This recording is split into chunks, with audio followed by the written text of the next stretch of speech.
김경민의 경영벙커는 매일 아침 7시 반에 생방송으로 경영 지식을 전달해드리는 그런 시간입니다. 오늘은 상사를 선택하면 이직률이 0%, 상사 선택제, 리더십에 관련된 이야기 해드리겠습니다.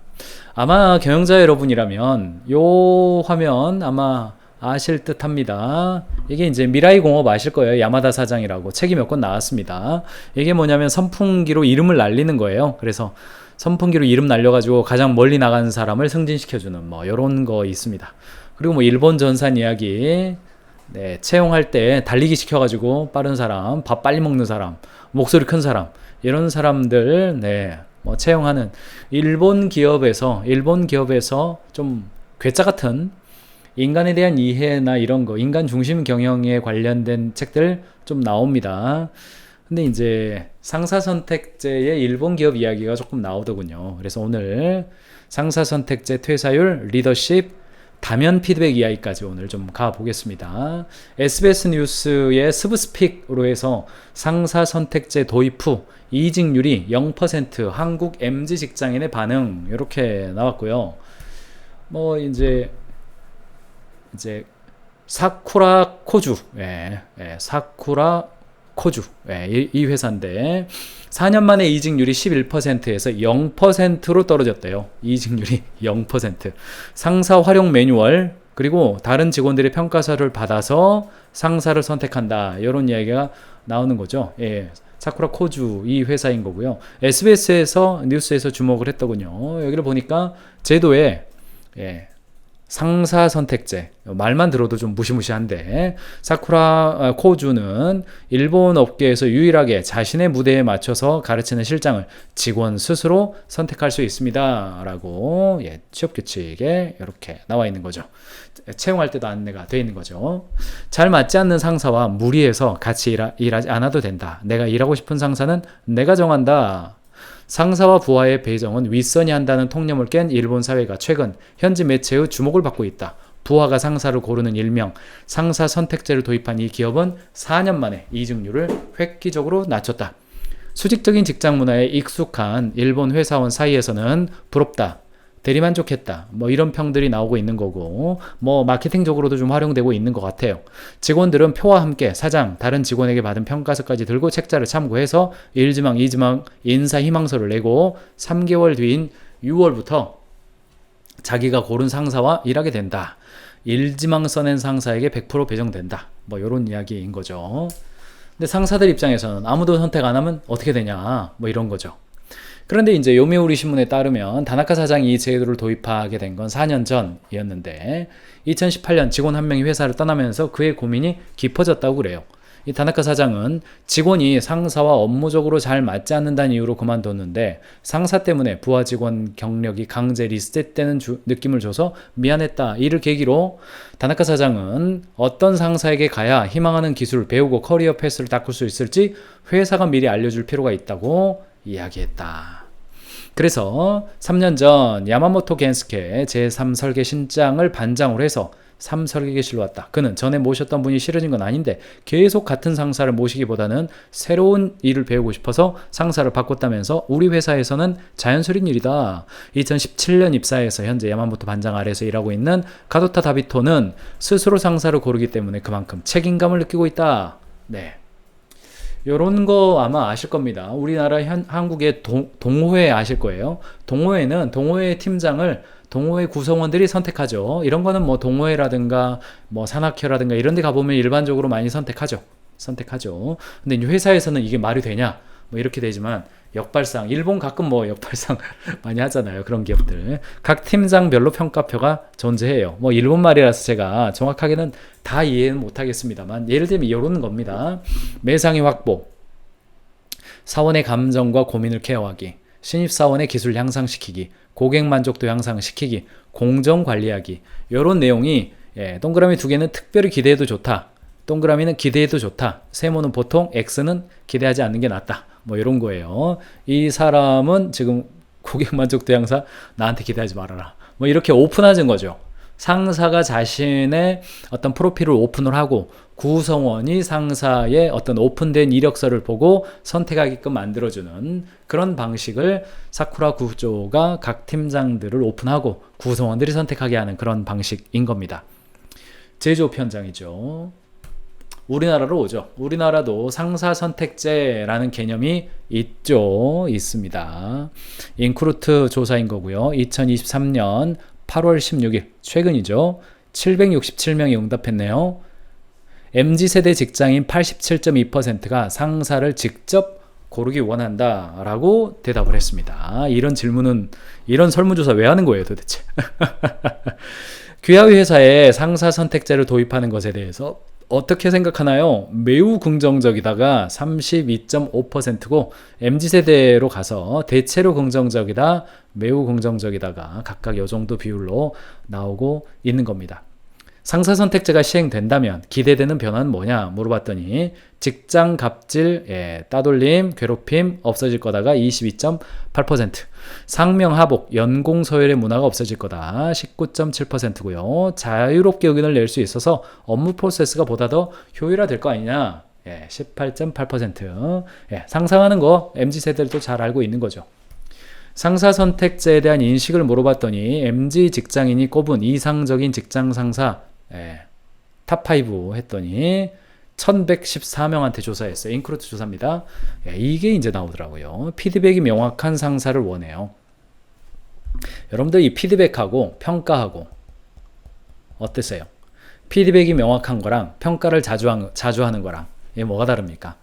제가 경영 벙커 시간에 종종 말씀드립니다만 있는 그대로의 사실을 있는 그대로 이야기하는 피드백과 태도, 인격, 감정이 포함돼서 그 사람을 평가하는 그 평가와 그게 잘 구별돼야 되는데 우리나라에서 제가 현장에 가서 제가 엊그제 지난 주말에 중국을 다녀왔잖아요. 중국에서도 제가 보니까 그 사람의 어떤 그 사람 자체를 바라보는 거죠. 후 그게 아니라 일, what who와 what을 구별하는 연습이 중국에서도 익숙하지가 않더라고요. 보니까 한국만 그러는 게 아니라 이게 일반적으로 그러는 것 같아요. 부부지간에도 남편이 어떤 행동을 하면 그 행동만 지적하는 게 아니라 당신은 왜 그래 이런 식으로 그 사람에 대한 이야기를 해버리죠. 그러면 이제 싸움이 되잖아요. 저희 집이 아니라 그런 집이 있다 뭐 이런 이야기입니다. 그래서 피드백이 명확한 거 MZ가 원합니다. 그러나 뭐 너는 성실하다 뭐 너는 뭐 안 돼 이걸 원하는 건 아니죠. 솔선수범하는 상사, 실무에 능숙한 상사, 동기부여하는 상사, 공정한 상사 이런 순서대로 나옵니다. 2020년도에 보스턴 컨설팅 그룹의 조사를 보니까 CEO가 효과 높은 경우 지속적으로 업계 대비 초과 성과가 실현되더라. CEO가 좋은 리더십을 발휘할수록 회사 전체의 성과가 중장기적으로 나타나더라 이런 이야기입니다. 스티브 바머 CEO가 있었죠. 2001년부터였던가 2014년도까지 오랫동안 마이크로소프트사를 이끌었습니다. 이 기간 동안에 성과라든가 회사를 이끄는 것들 뭐 잃어버린 13년이다 이런 이야기들이 이제 MS 직원들이 하는 이야기입니다. 근데 이제 사티아 나델라가 등장을 했을 때 2014년 이후로 마이크로소프트사가 시가총액이라든가 뭐 애플도 한번 이겼었죠. 1등도 됐었습니다. 지금 한 3등 정도 될 텐데 그런 방향으로 이동하더라. 리더십이 구성원들에게 미치는 영향이 크더라. 이런 이야기들이 이제 나오는 것이고 동시에 가트너 자료를 보니까 2023년 5월 18일 자료입니다. 자료를 보니까 어떤 문화에 있어서 퍼포먼스가 나기 위해서는 가장 상위의 어떤 문화가 가장 중요하냐면 있는 그대로의 사실을 있는 그대로 피드백을 주고받는 문화가 굉장히 중요하더라 이런 이야기가 나오는 겁니다. 제가 엊그제 이제 중국에서 이런저런 이야기를 하면서 1대1 미팅을 꼭 하세요. 한국도 그렇고 중국도 그렇고 지금의 비즈니스는 개개인 한 사람들의 퍼포먼스가 굉장히 중요합니다. 그래서 1대1 미팅이 중요합니다. 이런 이야기를 굉장히 강조를 했어요. 원어원 미팅 하시라고. 근데 끝나고 식사하는 시간에 그 자리에 이제 외국계 기업의 법인장, 외국계 기업의 프랑스 미국에 본사를 두고 있는 외국계 기업의 법인장이 그 컨퍼런스에 참여하셨었어요. 근데 이런저런 이야기 하다가 본인이 좀 의아해했다. 그런 이야기를 하면서 1대1 미팅은 너무나 당연하고 숨 쉬는 것처럼 익숙한데 김경민 대표가 한국에서 와서 중국에 있는 사람들한테 1대1 미팅 꼭 하세요라고 말하는 것이 나는 너무 이상하게 들렸다. 그러니까 그때서야 서로 아는 분들인데 그때서야 1대1 미팅을 안 하세요? 안 해요. 1대1 미팅 안 하세요? 안 해요. 이런 이야기를 그때서야 서로 주고받으시더라고요. 그러니까 이제 외국계 기업이라든가 유럽에서 시작한 기업들은 이미 1대1 미팅의 중요성이라든가 그것의 피드백에 대한 어떤 중요성 이거 있죠. 피드백 문화에 대한 어떤 관점 이런 것들이 굉장히 익숙한데 한국이나 일본 혹은 중국의 경우도 아직까지 집단적으로 미팅해요. 월요일 날 오전에 주간 회의를 하면 5명 쭉 앉아가지고 돌아가면서 얘기를 하고 딱 이야기하고 끝내버리죠. 근데 그렇지 않다. 1대1로 한다. 굉장히 이제 중요한 관점이다 라고 여러분들이 좀 보시고요. 나머지 자료는 여러분들이 좀 참고하시면 좋겠습니다만 자, 같은 자료 보면 1번 1년 내내 지속적인 관리자와 직원들의 피드백을 장려하는 것 이게 굉장히 중요하다. 굉장히 중요하다. 직원들이 성공하기 위해서 어떤 유형의 피드백이 필요한지 상호 이해하고 발생할 수 있는 대화 유형과 빈도에 대해서 교육하고 피드백 대화를 소유하고 예약할 수 있도록 한다. 두 번째, 개별적 상황을 넘는 토론을 촉진해라. 직원들이 관리자에게 피드백을 제공하면서 피드백 대화에서 직원의 선택 의지와 힘을 강화할 수 있는 공간을 만드세요. 영어 자료도 그냥 놔뒀으니까 번역이 조금 전부 다 번역한 건 아니니까 참고해서 보시길 바랍니다. 세 번째, 개별 상황을 넘는 토론을 촉진하세요. 입니다. forward looking review의 경우도 마찬가지입니다. 계획할 때도 마찬가지예요. 네 번째, 1년 내내 지속적인 관리자와 피드백을 장려하는 거 계획할 때도 마찬가지죠. 관리자가 과거의 성과를 반영하는 것 외에도 직원에게 미래에 필요한 기술에 대한 피드백을 제공해 주도록 도와주어야 한다. 이게 미래를 계획할 때도 마찬가지예요. 그 다음에 동료 피드백 할 때도 마찬가지입니다. 직원이 동료 팀 구성원을 어떻게 돕는지에 대한 피드백을 동료로부터 수집하세요. 여섯 번째, 피드백의 환경을 조성하는 거다. 성과 관리의 큰 부분은 동료의 피드백입니다. 피드백을 직원의 공식적인 관계로 제한하기보다는 직원의 업무에 대한 지식을 가진 사람을 기반으로 피드백 소스를 식별하는 방법을 관리자에게 안내하세요. 관점이 어떻습니까? 첫 번째, 수시로 하는 거, 수시 소통하는 거, 일을 계획하는 거, 그리고 동료들과 피드백하는 거, 이 세 가지에서 다 어떤 이야기인 겁니까? 1대1 미팅을 수시로 해라 이런 이야기입니다. 상호간에 서로 할 수 있도록 해주어야 한다. 이게 이제 가트너가 이야기하는 성과를 내는 어떤 조직이 가지고 있는 특징이다 이런 이야기인 겁니다. 조직의 목표를 중심으로 직원과 리더 모두 성장할 수 있는 피드백이 일어나야 조직에서 실력 있는 사람도 퇴사 안 하고 나가더라 이런 이야기입니다. 그래서 이제 제가 오늘은 제가 컨설팅 매뉴얼에서 좀 가지고 왔습니다. 지금부터 보시는 거는 컨설팅 매뉴얼 자료를 좀 보여드리겠습니다. 단방향이 아니라 다면이다. 이거죠. 과거에는 어떻습니까? 하향식 평가잖아요. 리더가 R을 하는 거죠. 그래서 장점이 뭐고 단점이 뭐고 보시면 피드백의 일관성 유지가 되죠. 명확한 상하관계가 유지가 되죠. 이 사람이 나를 평가한다? 내가 이거 잘 보여야 되죠. 단점이 있죠. 주관적인 평가. 찍히면 끝이죠. 이미지 평가. 정확하게 보는 게 아니라 어떤 느낌. 여러 가지 오류가 있는 거죠. 평가 오류들. 평가의 납득성이 저해되는 거죠. 왜 제가 그래요? 하면 할 말 별로 없는 겁니다. 근데 이제 그거를 평가 수용성도 올라가는 다면 피드백인 겁니다. 리더, 동료, 관련 부분의 리더, 팀원. 이렇게 이제 함께 피드백을 하는 겁니다. 그래서 일반적으로 피드백을 보면 한 사람이 있다. 그러면 이제 회사 관점, 본인 관점, 리더와 관리자의 관점, 팀원과 동료의 관점, 네 가지의 방향성에서 동료는 어떻게 보는지, 리더는 어떻게 보는지, 관련 부분의 리더는 어떻게 보는지, 그 다음에 다른 팀원들은 어떻게 보는지 이렇게 종합적으로 상호간에 볼 수 있게 만드는 것이죠. 다면 피드백을 하면 유익한 점들이 몇 가지가 있는데 실질적인 리더십 행동에 대해서 파악할 수 있습니다. 다면 피드백하고 리더십 상향 평가하고 많이 거의 동일시 되죠. 왜냐하면 기존에는 위에서 아래로만 했는데 다면이라는 말은 뭐예요? 위에서 아래로 하던 거 플러스 아래에서 위로 하던 거 그것도 포함되는 거니까요. 일방적인 평가로는 납득이 안 되는 거죠. 납득을 시켜줘야 되는데 납득이 안 되는 문제가 해결이 되죠. 그리고 이제 피드백의 본질이 성장이잖아요.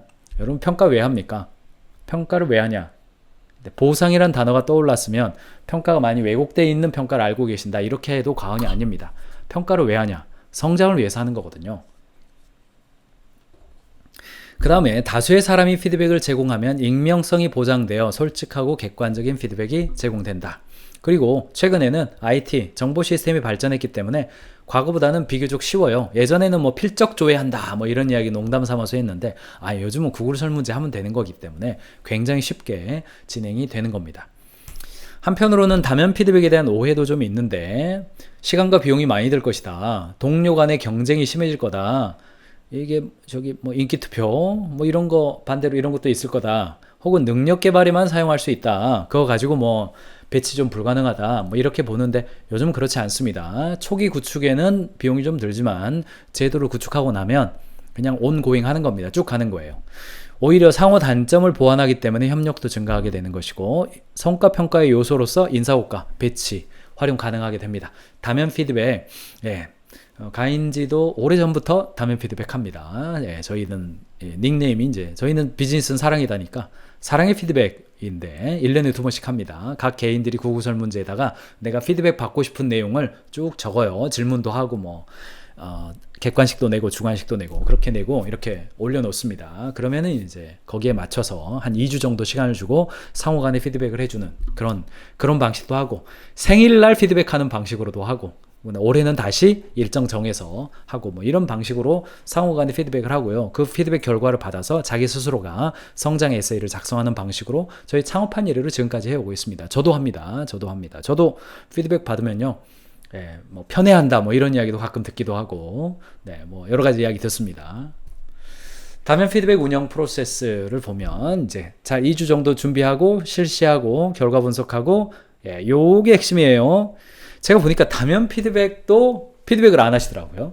다면 피드백을 해놓고 그 결과값을 개인에게 안 알려주는 그런 경우도 제가 봤습니다.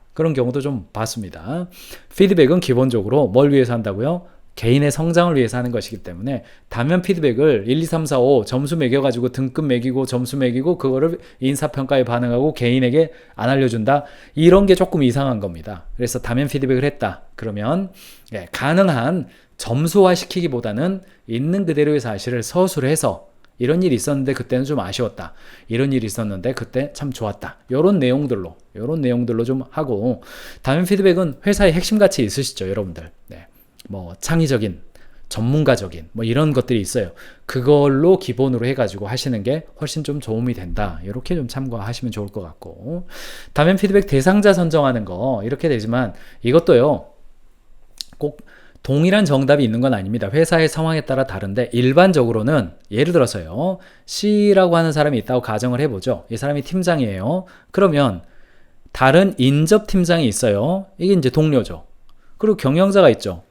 상사죠. 그리고 부하가 있어요. 직원이죠. 그래서 이런 식으로 팀장이 있다. 그러면 옆에 동료 한 3명. 상사는 어차피 상사가 하는 거고요. 부하 직원 한 3명. 그래서 전 직원이 있으면 나는 한 6명 정도, 7명 정도에게 받는다. 이런 관점으로 좀 하시면 좋고 그 다음에 팀원이다. B다. 요 친구다. 요 친구는 어떡합니까? 옆에 있는 동료 평가가 여기 있는 것이고 팀장 그리고 경영자까지 요렇게 받을 수도 있습니다. 예를 들어서 근데 이 친구가 예를 들어서 회계팀이에요. 회계팀의 팀원이에요. 그러면 아마도 요렇게만 받는 게 아니라 여기에 있는 요 사람, 두 사람 포함해서 같이 받겠다. 요렇게 할 수도 있겠습니다. 이것을 이제 다면 피드백을 받을 때 이 결과를 인사고과에 반영을 한다. 그러면 가능한 나의 결과를 좋게 말해줄 사람만 아마 선정이 되겠죠.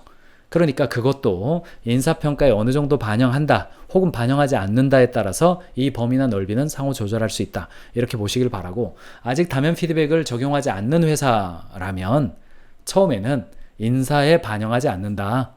이것은 학습과 개인의 성장에 반영한다로 1회차는 그렇게 하셔야 상호 적극적으로 진실하게 해줄 수가 있습니다. 맨 처음부터 이거 등급 매겨가지고 예, 뭐 보상에 반영합니다. 승진에 반영합니다. 그러면요 조심스러워가지고 말도 못해요. 그러면 나중에 효과 없다 이런 이야기 나옵니다. 처음 원 사이클 할 때는 가능한 반영 안 하시고 그냥 마음껏 하도록 하는 것이 바람직하다. 그리고 이제 발전시켜라 이렇게 보시면 되겠고, 잘 할 때 일반적으로 쓰는 방식이 이제 1, 5 이렇게 되죠. 리커트 척도라고 통상하죠. 그냥 보통이면 3이고요. 네, 잘한다. 기대한 대로 잘하고 있다. 그러면 이제 점수 3점 주기. 4, 5점은 언제 주는 거냐? 자기가 내야 될 성과 이상을 꾸준히 낼 때 4점이나 5점을 주는 거다. 이렇게 되는 거고. 예를 들면 이제 이것도 매뉴얼에 제가 그냥 빼왔습니다만,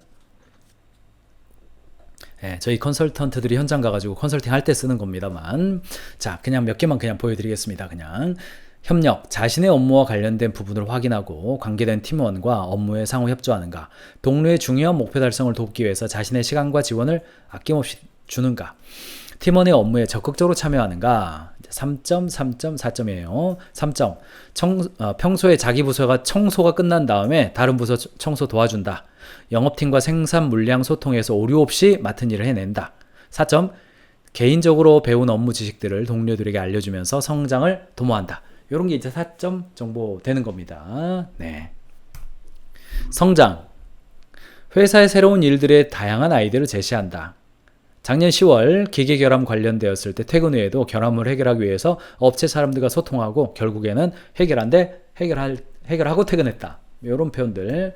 고객 감동, 네, 보시는 것처럼 내부 고객, 외부 고객에 대해서 감동하느냐 이렇게 보는 겁니다. 3점 주고 설명 쓰고, 4점 주고 설명 쓰고, 이런 방식으로. 목표 관리, 지속적으로 목표와 현재의 성과를 비교해서 새로운 대안을 찾고 있는가. 3점 주고 표현해주고, 4점 주고 표현해주고, 이런 방식으로 할 수가 있겠죠. 혹은 리더십, 팀장에게 해당되겠죠. 팀원들이 흥미를 가지고 있는 업무 분야를 파악하고 이를 추구할 수 있는 기회를 부여하는가. 3점 주고, 자주 불편한 거 없는지 물어보고 모르는 부분이라 하더라도 알려주려고 하더라. 4점, 실수하는 부분이 있으면 알려주고 퇴근 후에도 관련된 정보 찾아서 톡으로 보내주더라. 이런 방식으로 하는 겁니다. 팔로우십, 특이사항이 생겼을 경우 바로 팀장과 동료들에게 공유하는가. 3점, 몸이 아파가지고 지각했을 때 바로 공유해줘가지고 대책 문제 찾을 수 있었다. 4점, 작년에 신제품 개발했을 때 팀장이 외부 손님과 설비를 개선하고 있을 때 생산량 조절할 때 생산팀과 소통해서 부족분을 메울 수 있었다. 이렇게 객관식 피드백을 할 수 있습니다. 업무 수행, 문제의식 가지고 업무 수행 개선하려고 하는가. 3점, 4점, 이런 관점에서 보시면 되겠습니다. 서술형, 방금 보셨던 게 이제 객관식이죠. 객관식 단답형인데, 이제 서술형으로 볼 때, 요거 중요하죠. 함께 일하고 싶은 동료입니까? 1점에서 5점으로 응답해 주세요. 이렇게. 함께 일하고 싶습니까? 요거 굉장히 좋은 질문이에요. 저희도 이제 수습기간을 종료할 때 질문을 합니다. 함께 일하고 싶습니까? Yes or No 이거 하거든요. 그래서 수습기간 종료할 때 주변 동료들 5명에게 Yes를 받아야 그 사람이 수습기간을 종료하는. 그 다음에 인턴에서 정직원으로 채용할 때도 함께 일하고 싶습니까? Yes가 5명이 있어야 그 사람을 이제 정직원으로 전환시키는 그런 문화를 가지고 있죠. 구글도 그런 문화 가지고 있고 저희도 그런 문화 가지고 있습니다. 함께 일하고 싶은 동료입니까? 1년에 한 번씩 받아보는 거죠. 그 이유는 무엇입니까? 점수가 높아지려면 어떤 부분을 개선해야 할까요? 이러는 거죠. 예를 들어서 보십시오. 자, 사람에 대해서 말하는 게 아니라 행동에 대해서 말하는 거예요. 때때로 말을 하실 때 감정적으로 이야기를 하셔서 빠르고 언성이 높아질 때가 있습니다. 그럴 때는 완전히 다 알아듣지도 못하겠고 몰라서 물어보고 싶은 부분이 있어도 다시 물어보기가 어렵습니다. 실수한 부분을 체크해 주시는 건 좋은데 잘 이해할 수 있도록 설명조로 얘기해 주면 좋겠어요. 일할 때 열심히 하고 꿈을 대지 않는 모습과 동료들과의 관계도 좋고 청소도 서로 돕고 하는 모습이 매우 좋아요. 하지만 가끔 지각을 하고 그럴 때는 업무 시작에 차질이 생기곤 해요. 시간 약속만 잘 지킨다면 함께 일하기 좋을 것 같아요. 어때요? 사람에 대한 평가를 한 게 아니라 그와 있었던 일 자체, 행동 자체에 대해서 말하는 거죠. 자, 동료의 긍정적인 부분, 감사, 칭찬하고 싶은 이야기 좀 적어주세요. 했더니 네, 명절 시즌에 새벽에 일할 때 사탕이랑 초콜릿을 가져와줘서 함께 나누면서 피곤을 이길 수가 있었어요. 어떠세요? 있는 그대로의 사실을 있는 그대로 이야기하는 겁니다.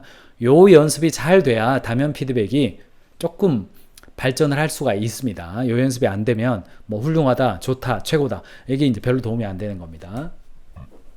다면 피드백 예시 셀프, 동료 1, 2, 3, 4, 5 이렇게 가는 거고 칭찬하고 싶은 부분, 개선이 필요한 부분 종합하면 이렇게 나오겠죠? 종합하면 셀프 스스로 하는 겁니다. 개선이 필요한 부분 하는 거고 동료 아무래도 칭찬이 좀 더 많죠. 개선이 필요한 부분 이쪽까지 이렇게 가는 겁니다.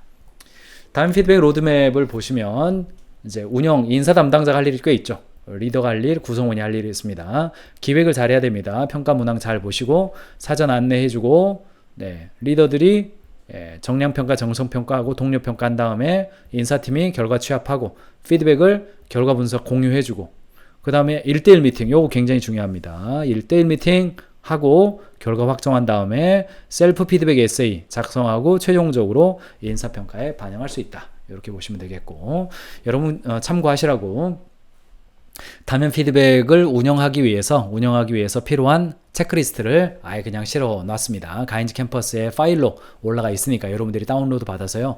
여기 이렇게 체크하면서 요거 됐네. 없으면 양식들 다 여기에 있잖아요. 다운로드 받아서 작성하시면 되겠습니다. 다면 피드백 실시 목적, 시행 대상, 피드백으로 평가하고 싶은 영역, 피드백 대상자 매칭 방식, 선호하는 피드백 방식, 제공하고자 하는 정보, 평가의 결과에 대한 공개 여부 이렇게 보시면 되겠고 질문지는 통상 이렇게 하면 됩니다. 평가 스케일을 정하셔가지고 1, 2, 3, 4, 5 이렇게 보는 거고 기본 역량, 문제 해결, 커뮤니케이션, 윤리의식, 조직 몰입, 능동적인 자세 이거는 제가 샘플을 보여드린 거니까 이거 다르게 하셔도 괜찮아요. 그렇게 하시고 질문하시고 행동 예시 보여주고 자기평가와 리더평가 이렇게 하면 되는 거고 직무 역량은 지식 마인드, 프로의식, 목표관리, 협업, 조직 적응력 이렇게 하셔서 거기도 자기평가, 리더평가 이렇게 올려놓으시면 작성을 하는 겁니다. 그 다음에 이제 질문지는 보시면 예시 이렇게 되시고요. 피드백 수령자는 제임스네요. 부서와 팀은 디자인이고 피드백 요소 이렇게 하고 여기다가 이렇게 질적으로 맨 마지막에는 자유기술 이렇게 되겠죠. 그래서 지난번에 이런 거 좀 도와줘서 좋았다. 근데 가장 경력이 적지만 열정은 누구보다도 뛰어난 것 같다. 그래서 모든 일을 열심히 해줘서 고맙다. 뭐 이런 이야기들을 자유기술 하는 겁니다. 자유기술 해서 주면 그거 가지고 이런 형태로 아까 보셨죠? 기본 역량, 직무 역량 이렇게 보시고 자기평가 점수, 리더평가 점수, 평균 점수, 차이, 리더가 보는 나와 내가 보는 나의 차이 그렇게 해서 여기 보시면 문제 해결부터 쭉 돌아서 조직 적응력까지 이렇게 있죠. 그리고 여기가 뭐가 들어갔는지 갭이 어디서 나타나는지에 따라서 셀프 에세이를 볼 수가 있게 되는 겁니다. 강약점 인식을 이렇게 할 수 있게 되죠. 그래서 지식 마인드가 나는 가장 높고 윤리의식, 커뮤니케이션이 좀 가장 낮네. 목표에 대한 자세 조금 낮구나. 어떻게 하면 좋을까? 그리고 이제 리더가 코멘트를 해주는 겁니다. 여기다가. 그리고 이렇게 코멘트하고 끝나는 게 아니라 이 코멘트 결과를 가지고 뭐 하시라고요? 1대1 미팅을 하셔라. 원오원 미팅을 반드시 하셔라. 이렇게 좀 보시면 좋겠습니다. 양식을 제가 컨설팅 매뉴얼에서 가지고 와서 제가 오픈을 해드렸기 때문에 참고해서 보시고 가인즈 캠퍼스에 엑셀과 PPT 자료로 그대로 올라가 있습니다. 여러분 다운로드 받아서 우리 회사의 다면 피드백 한번 시작해 보시길 바라고 평가 항목을 잡기가 좀 애매하다. 그러면 이대로 하세요 일단. 그리고 좀 안 맞으면 그때 수정하시면 되고 좀 잡을 수 있을 것 같다. 그러면 우리 회사의 핵심 가치 여러분들 비전 하우스 보시면 회사의 핵심 가치 나오잖아요. 그 핵심 가치를 세로축에다 놓고 거기 대비해서 1, 2, 3, 4, 5 평가해주는 그런 방식 되겠습니다. 그렇죠. 민병준 대표님 오늘 강의 자료도 공유해 주시면 감사하겠죠. 공유해드립니다. 가인즈 캠퍼스 들어가셔서 다운로드 받으시고요. 유튜브로 보시는 분이라면 가인즈 캠퍼스 어플리케이션이 별도로 있습니다. PC로 들어가시거나 어플리케이션 다운로드 받아서 모바일로 들어가시면 되고 저희는 유료입니다. 한 달에 19,000원 구독제이기 때문에요. 여기 들어가셔서 보시면 지금 보시는 자료 포함해서 약 3,000개의 자료가 무제한 다운로드 할 수 있도록 해드렸기 때문에 그거 보고 참고하시길 바랍니다. 오늘 필독 영상 있습니다. 다면 평가 시작하니 직원들 성장에 관심이 생겼습니다. 관점이 생겼습니다가 있는 거고요. 요게 나올려나요? 나오는군요. 요 강의입니다. 다면 평가 같은 경우에는 그 평가의 결과물인 등급이나 점수들이 본질적인 부분에 대한 피드백이 된다는 장점이 있습니다. 각 개인에 대한 성장 관점도 제공하고 우리 기업이 앞으로 성장하는 데 있어서 좋은 진행도를 만드는 큰 역할을 할 것이라고 생각합니다. 그렇죠. 여기에서 클립 목록 있고요. 파일 들어가셔서 요거 다운로드 받으시면 됩니다. 파일이 많은 이유는 확장자가 그룹에서 OKR과 대면 평가 여기에서 확장자가 다양하기 때문에 많습니다. 여러분들 회사에 익숙한 걸로 쓰시면 되고 추천 영상 오른쪽에 1대1 미팅하는 방법, 그 다음에 평가 피드백 5가지 양식 함께 넣어드렸으니까 여러분들 참고해서 보시기 바랍니다. 자, 오늘 가인즈 캠퍼스에서 여러분들이 올라간 영상은 요 영상이 지금 많이 보고 계신데 혹시 못 보신 분이 계실까봐 오늘은 요 영상 안내해 드리겠습니다. 매출 상승에 꼭 필요한 사업 트렌드 7가지 키워드를 김난도 교수 아마 트렌드 코리아의 저자로 아마 잘 아실 겁니다. 김난도 교수하고 배달의 민족이랑 함께 해서 F&B 트렌드에 대해서 책을 낸 게 있습니다. 그 책 낸 거에 영상 자료를 영상 강의를 저희가 단독 공개하고 있습니다. 가인즈 캠퍼스에서만 보실 수가 있습니다. 그래서 매출 상승시킬 사업 트렌드 7가지 영상 올라와 있으니까 놓치지 말고 여러분 보시도록 안내해 드립니다. 자, 오늘 주제 여기까지고요. 내일은요. 노동시간, 시간의 근무에 관련된 이야기 해드리겠습니다. 우리 회사 직원들 뭐 6시에 딱 하고 퇴근하는 경우도 있고 한 7시까지 하는 경우도 있고 저녁 식사하고 뭐 야근하는 경우도 있고 아침에 뭐 출근 빨리 하는 경우도 있고 다양해요. 근데 우리나라가 멕시코 다음으로 부동의 업무시간 1등이었는데 최근 자료가 나왔습니다. 보니까 업무시간 무지막지하게 줄었습니다. 엄청나게 줄었는데 우리 화끈해요. 아무튼 화끈해. 업무시간 줄였는데 줄어든 만큼 업무의 효율이 나타나는 조직 문화가 되어 있는가? 그렇지는 않습니다. 동시에 경영자 여러분들이 업무시간이 줄어든 만큼 길게 일하라고 말 못하는 문화가 됐습니다. 그런데 상대적으로 업무시간에 몰입도 있게 일하도록 안내하는 것 역시 좀 부족합니다. 좀 부족해요. 그래서 그 부분에 대한 경영자들의 고민 그리고 가인즈에서 알려드리는 몇 가지 팁들 내일 아침에 알려드리도록 하겠습니다. 자, 유튜브를 통해서 보고 계신 분이라면 지금 이 시간 이후에 이어지는 질의응답은요 실시간으로만 보실 수 있도록 하고 있습니다. 좀 더 편하게 이야기 나누기 위해서요. 그리고 다시 보기는 여기에서 마무리하도록 하겠습니다. 매일 아침 7시 반에 들어오시면 되겠습니다. 가인즈 TV를 구독하시면 매일 새로운 경영 인사이트를 시청하실 수 있습니다. 여러분 회사에 가인즈 캠퍼스를 도입하시면 전 직원과 함께 영상 강의와 파일 다운로드로 실력을 올려가실 수 있습니다. 비즈니스는 사랑입니다.